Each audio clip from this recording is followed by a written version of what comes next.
Shalom Bapak Ibu, Saudara yang kasih dalam nama Tuhan. Hari ini kita akan belajar kebenaran firman Tuhan. Sebelum kita merenungkan firman Tuhan, mari kita berdoa. Hidup yang kami jalani ini Tuhan, semua dalam kendali Tuhan, dalam tuntunan daripada Tuhan. Kalau kami ada hari ini Tuhan, itu semerta karena janji-Mu yang meneguhkan kami. Karena anugerah-Mu yang membawa kami ke tempat ini. Di mana kami hari ini Tuhan, rindu diberkati, diteguhkan, dikuatkan melalui firman-Mu yang sebentar akan kami baca dan kami renungkan. Kuasai kami, penuhi kami dengan kuasa Roh Kudus sehingga kami boleh mengerti dan memahami firman-Mu yang sebentar akan kami baca. Kami tundukkan hati kami dan pikiran kami pada kebenaran firman-Mu. Hamba-Mu yang penuh dengan keterbatasan ini. Di dalam kelemahan hamba memohon Engkau Allah sendiri yang mengurapi hamba, memakai hamba. Biar apa yang disampaikan semua berasal daripada Tuhan dan Tuhan diberitakan dan Tuhan diagungkan, Tuhan dipermuliakan melalui pemberitaan firman Tuhan hari ini Tuhan. Tutup bungkus hamba dengan kuasa otoritas daripada Tuhan. Dan kami yang mendengarkan, hamba yang menyampaikan, kami sama-sama diberkati Tuhan. Kami sama-sama diteguhkan, kami sama-sama dikoreksi dan diperbaharui. Di dalam nama-Mu, kami siap untuk diberkati melalui firman-Mu. Amin. Ya, saya ingin mengajak kita semua membuka Alkitab kita di dalam Kejadian pasal yang ke-12 ayat 1 sampai dengan 9. Kejadian pasal 12 ayat 1 sampai dengan 9. Demikianlah firman Tuhan. Berfirmanlah Tuhan kepada Abraham.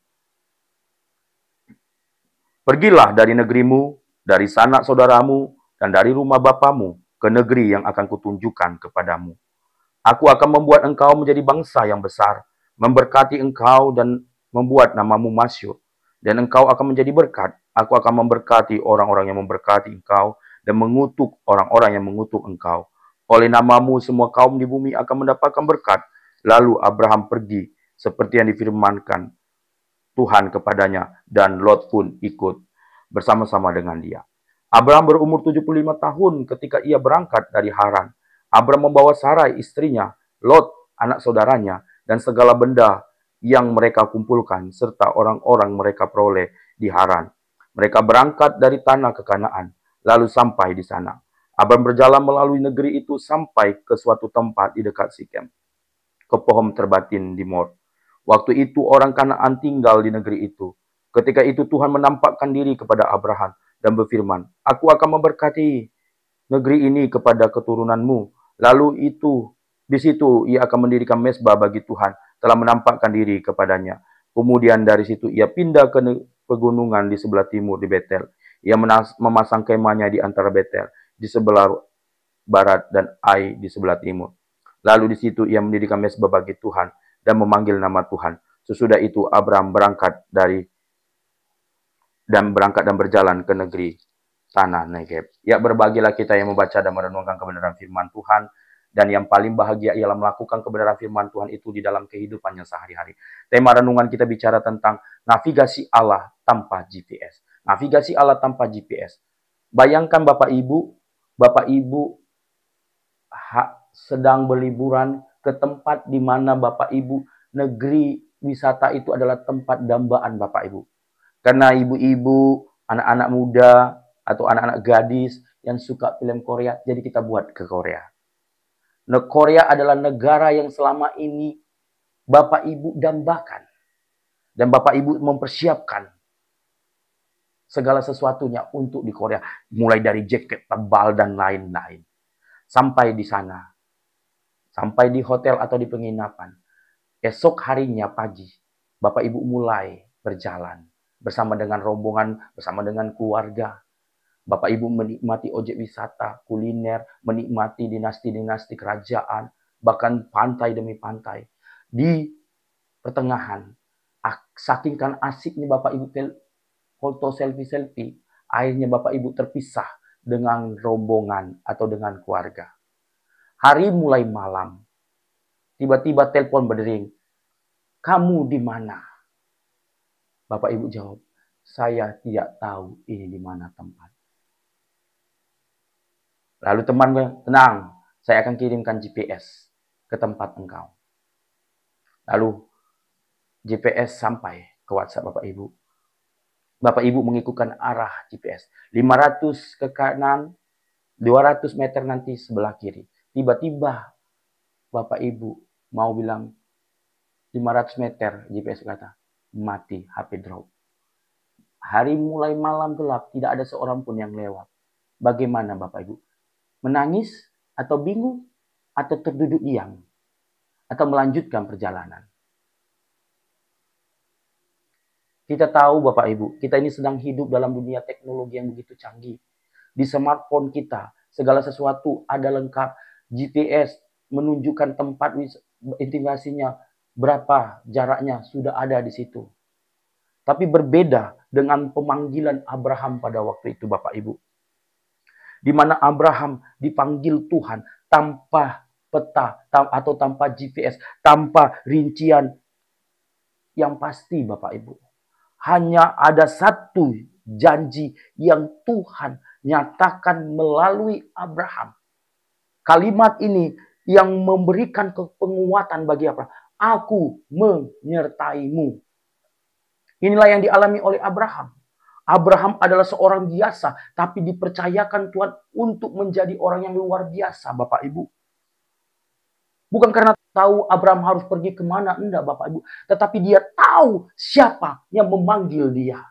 Di dalam kehidupan kita Bapak Ibu, kita harus mengerti siapakah Allah yang kau sembah Bapak Ibu. Allah yang kita sembah memegang kendali di atas segala sesuatu. Meskipun Tuhan membawa engkau hari ini dalam situasi yang tidak pasti, tidak menentu. Seperti Abraham dipanggil keluar dari negeri ke tempat negeri yang tanpa kejelasan yang pasti. Cuma dikatakan negeri. Itu saja petunjuknya Bapak Ibu. Tapi Abraham tidak merasa takut. Abraham tidak merasa ciut. Tetapi dia yakini bahwa Allah yang memanggil dia memegang kendali. Mungkin hari-hari ini kita Bapak Ibu seakan-akan berada dalam situasi atau dalam negeri asing. Kita dalam kebingungan, kita dalam keraguan, kita dalam ketidakpastian. Dan kadang kita menjalani hidup ini ingin menyerah. Tapi ingat Bapak Ibu, Tuhan tidak janji perjalanan yang jelas. Tapi Tuhan berjanji bahwa Ia akan menyertai engkau. Dan penyertaannya itu setia bagi engkau dan saya. Seperti Tuhan menyertai Abraham, demikianlah Tuhan menyertai engkau. Navigasi Allah terkadang tidak memakai GPS, terkadang tidak memanggil engkau tanpa kepastian, tetapi Dia memanggil engkau dengan kepastian penyertaannya ada bagimu. Dari sini kita belajar yang pertama, pergi untuk meninggalkan zona nyaman. Peristiwa pemanggilan Abraham keluar dari negerinya adalah peristiwa yang sangat penting Bapak Ibu. Pemanggilan ini mempunyai dampak yang luar biasa. Allah sedang merancangkan suatu pembangunan bangsa yang besar dimulai dari seorang Abraham. Ayat ini bukan sekedar undangan wisata Bapak Ibu. Tetapi di mana Tuhan sedang memanggil Abraham untuk keluar dari situasi atau zona nyamannya. Dan melepaskan ikatan-ikatan dunia dan mengikuti rencana Tuhan. Negeri yang kutunjukkan kepadamu menunjukkan ketidakpastian perjalanan Abraham, Bapak Ibu. Tapi dia berjalan dalam iman, bukan dalam kepastian, Bapak Ibu. Dia meninggalkan segala apa yang dikenalnya tanpa mengetahui persis kemana dia pergi, Bapak Ibu. Ini merupakan gambaran yang indah tentang penyerahan totalitas hidupnya pada tuntunan Tuhan atau pada kehendak Tuhan. Ada 3 hal yang harus Abraham tinggalkan. Yang pertama, negeri asalnya. Ini bicara tentang identitas budaya dan kenyamanan sosial Bapak Ibu. Yang kedua, sanak saudaranya, jaringan hubungan dan rasa aman. Yang ketiga, rumah bapaknya, warisan, keamanan ekonomi dan masa depan. Tuhan memanggil dia, ini bukan hanya perpindahan secara geografis Bapak Ibu, tetapi perpindahan secara spiritual, di mana dari ketergantungan pada hal-hal duniawi pada kehendak Tuhan. Dan di mana Abraham menyerahkan hidupnya dalam pembentukan Tuhan. Tuhan sengaja memanggil Abraham tanpa menunjukkan negeri, misalnya Betel atau kemana. Tapi Tuhan sedang mengajarkan Abraham untuk menyerahkan hidupnya kepada Tuhan. Kita tahu bahwa pemanggilan Abraham ini, Bapak Ibu, penuh dengan risiko. Kalau dia tinggal di tempat negeri asalnya, dia sudah merasakan kenyamanan. Dia tidak lagi berusaha bekerja. Dia tidak berusaha lagi mencari sesuatu untuk memenuhi kebutuhan hidupnya. Tidak perlu. Karena keluarganya adalah orang terpandang. Keluarganya adalah orang kaya, Bapak Ibu.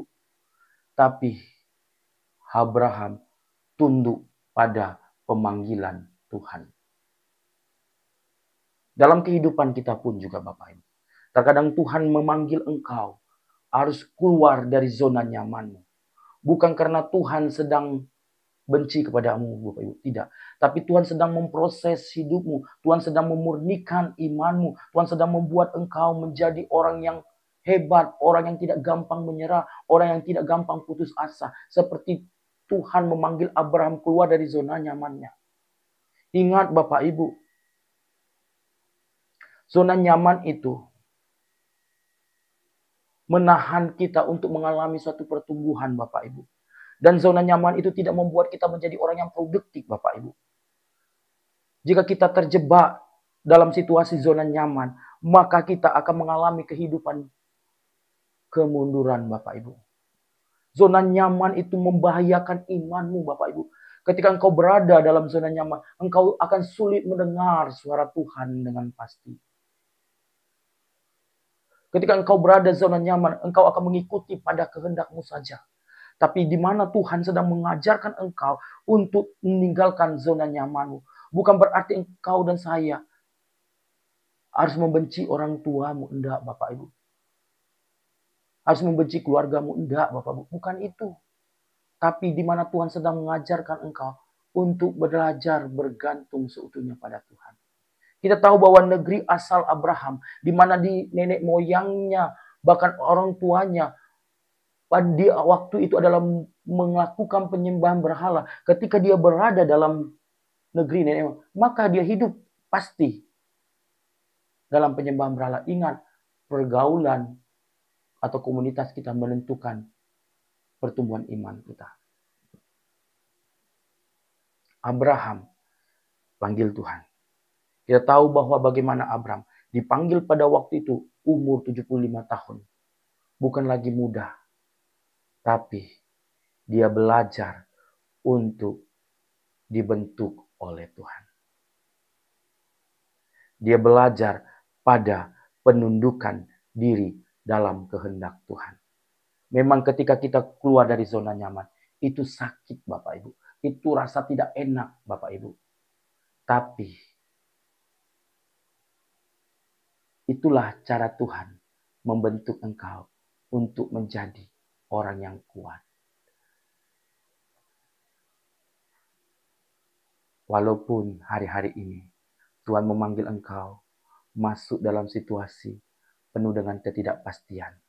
Tapi ingat Bapak Ibu, dalam ketidakpastian pun Dia hadir, ada bersama dengan engkau. Yang kedua, kita belajar dari sini. Bapak Ibu, navigasi Allah tanpa GPS ini mengajarkan kita untuk percaya pada janji Tuhan. Ketika Abraham memenuhi panggilan Tuhan, melakukan apa yang Tuhan kehendaki, maka Tuhan akan membuat dia mengalami janji Tuhan. Ada 7 minimal janji yang Tuhan nyatakan kepada Abraham. Yang pertama, aku akan membuat engkau menjadi bangsa yang besar. Yang kedua, aku akan memberkati engkau. Yang ketiga, aku akan membesarkan namamu. Yang keempat, aku akan menjadikan engkau berkat. Aku akan memberkati orang-orang yang akan memberkatimu. Aku akan mengutuki orang-orang yang akan mengutukmu. dan semua mangsa akan diberkati olehmu. John Calvin berkata bahwa demikian. Allah tidak memberi arah, tetapi Allah memberikan janji dan misi ilahi bagi Abraham. Abraham dipanggil bukan hanya untuk diberkati Bapak Ibu, tetapi dia menjadi berkat bagi banyak orang. Melalui kehidupan dia, nama Tuhan dipermuliakan Bapak Ibu. Siapa yang tidak kenal Abraham? 3 aliran agama besar yang mengakui Abraham. Kristen, Yahudi, dan tetangga kita. Inilah janji Tuhan yang diberikan oleh Abraham Bapak Ibu. Janji Tuhan bukan sekedar kata-kata kosong Bapak Ibu. Tapi janji Tuhan disertai oleh tindakan konkret yang menegaskan keabsahan ilahinya Bapak Ibu.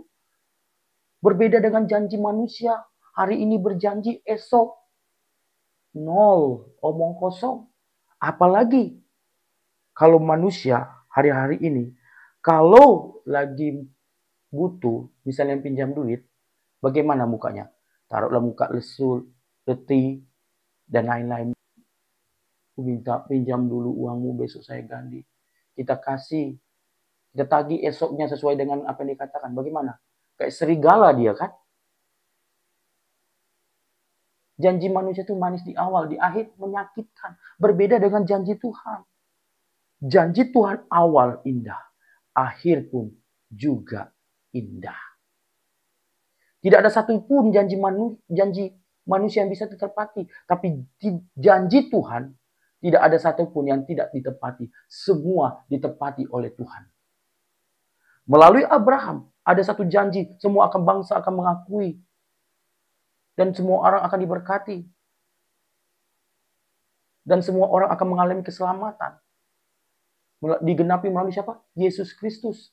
Ketika kita percaya kepada Yesus, maka kita akan diselamatkan. Itulah janjinya tergenapi Bapak Ibu. Bahkan ketika Tuhan Yesus naik ke surga, dia memberikan suatu janji, aku akan memberikan roh penolong bagi engkau. Itu digenapi enggak? Digenapi Bapak Ibu. Bahkan janjinya apa? Dia akan selalu menyertai engkau sampai akhir zaman, sampai kesudahan zaman. Inilah janji Tuhan. Janji Tuhan ini yang memberikan semangat baru bagimu. Janji Tuhan ini membangkitkan imanmu. Janji Tuhan ini memberikan sukacita bagi engkau, Bapak Ibu. Meskipun perjalananmu tidak pasti, engkau ingat dan percaya pada janji Tuhan. Bahwa Tuhan selalu ada bersamamu. Penyertaannya itu sungguh indah atas hidupmu. Tapi apa yang terjadi? Kita ragu kepada janji Tuhan.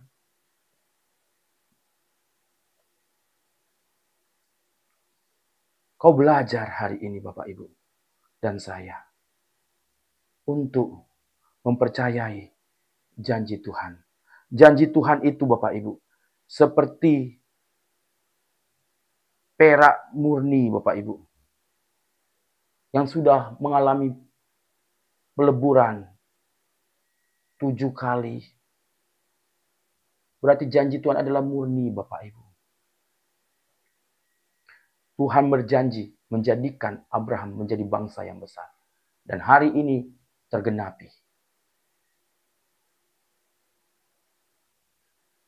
3 keturunan bangsa, bahkan semua bangsa mengakui bahwa melalui Abraham ada jalan keselamatan yang akan digenapi dan sudah digenapi di dalam Yesus Kristus. Janji Tuhan itu iya dan amin. Tidak ada yang tidak ditepati, semua ditepati oleh Tuhan. Navigasi Allah ini mengajarkan kita. Yang pertama, untuk engkau dan saya, meninggalkan zona nyaman. Meskipun keadaanmu tidak pasti, tapi Dia pasti menyertaimu. Engkau percaya pada janji Tuhan. Yang ketiga, mengajarkan kita apa? Selalu mendirikan titik koordinat sebagai pengingat iman. Dalam kehidupan kita, kita sering mendandai tempat-tempat terpenting. Seperti lokasi pernikahan, tanggal pernikahan, rumah masa kecil, tempat wisata, tapi di dalam kehidupan kita jarang kali menandai lokasi-lokasi rohani sebagai pengingat iman kita. Tempat di mana engkau dan saya mengalami suatu pertemuan dengan Tuhan secara pribadi. Teks ini mengajarkan di mana Abraham mendirikan titik koordinat di mana dia mengalami satu pertemuan dengan Tuhan. Ia dirikan namanya Mesbah. Mesbah itu sangat penting di dalam kehidupan engkau, Bapak Ibu. Kalau kita melihat bagaimana Mesbah itu menandakan perjumpaan dengan engkau. Mesbah juga bicara tentang tanda ucapan syukur, tentang kehadiran Tuhan dalam hidupmu, Bapak Ibu. Kalau kita melihat bagaimana Abraham mendirikan, dari teks ini ada dua mesbah. Yang pertama, mesbah di dekat Sikem. Kata Sikem berarti bahu, membuktikan bahwa Abraham telah menyerahkan hidupnya kepada Tuhan. Segala permasalahannya, segala beban hidupnya diletakkan di bahu Tuhan. Dengan kata lain, Abraham tidak mengandalkan kekuatannya, Abraham tidak mengandalkan kemampuannya, tapi dia mengandalkan otoritas Tuhan. Ketika dia mendirikan mesbah di Sikem, mengingatkan bahwa ketika hidupnya dalam penyerahan total pada kehendak Tuhan, maka Tuhan yang bertindak. Dalam kehidupan engkau juga Bapak Ibu, mungkin hari ini engkau sedang mengalami situasi pergumulan yang berat, seakan-akan kau ditinggalkan keluargamu, seakan-akan orang-orang di samping kanan kirimu tidak peduli. Tapi ingat, letakkanlah segala pergumulanmu, bawalah di mesbah Tuhan Bapak Ibu. Seperti Raja Hizkia, ketika Raja Sennacherib sudah mengepung dia, sudah menuliskan surat. Tapi raja tidak berbicara kepada pengawalnya, dia tidak bicara padanya, tetapi dia bawa surat itu, dia bentangkan di mesbah Tuhan. Apa yang terjadi ketika dia menyerahkan pergumulannya, masalahnya, Tuhan sendiri yang bertindak. Ingat Bapak Ibu, kau boleh punya pergumulan, tapi engkau punya Tuhan yang lebih besar dari pergumulanmu Bapak Ibu. Dia berkuasa atas pergumulanmu. Mungkin engkau hari ini dalam ketidakpastian, tapi Tuhan engkau sembah adalah berkuasa, berotoritas, berdaulat atas hidupmu. Yang kedua, bagaimana Abraham mendirikan mesbah di Betel. Betel berarti apa? Rumah Tuhan. Ini menunjukkan Abraham sangat menghormati tempat Tuhan, di mana Tuhan hadir dalam hidupnya. Setiap orang menghormati rumah Tuhan, maka Tuhan sendiri berkenan atas hidup orang yang menghormati hadirat Tuhan. Pertanyaannya bagi kita, berapa sering kita menghormati Tuhan? Berapa sering kita rindu mencari Tuhan? Kita lebih sering bekerja daripada menyisihkan waktu untuk bersekutu dengan Tuhan. Ingat Bapak Ibu, pekerjaanmu itu adalah pemberian daripada Tuhan. Seharusnya engkau dan saya mengingat kebaikan Tuhan melalui doa atau mesbahmu. Engkau dan saya tidak akan mampu menjalani hidup ini tanpa engkau dan saya terkoneksi dengan Tuhan. Tanpa engkau hidup dalam mesbah Tuhan, engkau tidak akan pernah tahu. Tidak akan mampu.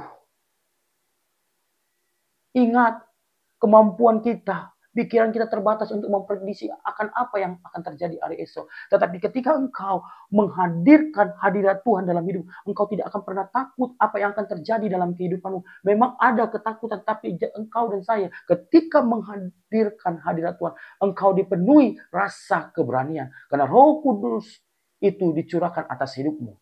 Ingat, Allah tidak memberikan roh ketakutan, tapi roh keberanian. Ketika engkau dan saya hidup dalam hadirat Tuhan atau hidup dalam mesbah dalam persekutuan dengan Tuhan, maka Tuhan engkau sembah akan menguasai kehidupanmu. Engkau akan diberikan kehikmat, engkau akan diberikan kemampuan untuk bertahan dalam hidup ini. Ingat, bukan berarti ketika Abraham mendirikan mesbah, ketika Abraham hidup dalam persekutuan Tuhan, dia tidak punya masalah, Bapak Ibu. Ada pergumulan. Ingat, waktu Tuhan berjanji, umur Abraham berapa? 75 tahun. Dia menjanjikan juga seorang anak. Umur berapa dia mendapatkan anak? umur 100. 25 tahun dia menantikan janji. Tetapi dia tidak pernah untuk berhenti hidup dalam persekutuan dengan Tuhan. Tergenapi, digenapi. Engkau pun juga Bapak Ibu harus tetap setia hidup dalam persekutuan dengan Tuhan. Dunia ini penuh dengan ketidakpastian. Harga barang yang semakin naik. Di mana-mana peperangan Bapak Ibu. Korupsi di mana-mana. Tetapi ingat, jangan sampai engkau dan saya tidak hidup dalam persekutuan dengan Tuhan. Karena hidup dalam persekutuan dengan Tuhan akan membuat engkau bertahan menjalani hari-hari. Tuhan yang memanggil engkau adalah Allah yang hidup.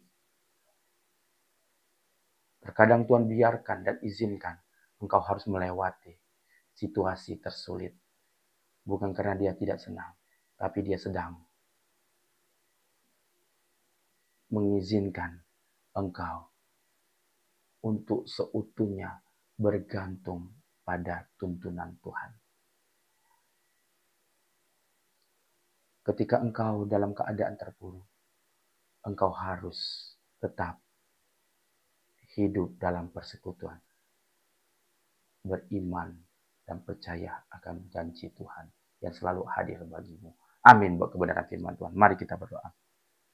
Terima kasih Tuhan untuk kebenaran firman-Mu yang mengingatkan kami bahwa Engkau Allah selalu hadir dalam kehidupan kami. Engkau Allah yang tidak pernah meninggalkan kami dulu, sekarang, dan selamanya. Hamba-Mu sudah selesai berbicara, tetapi firman-Mu tidak akan pernah berhenti berbicara bagi kami, pribadi lepas pribadi. Di dalam nama Tuhan Yesus Kristus kami berdoa dan bersyukur. Amin.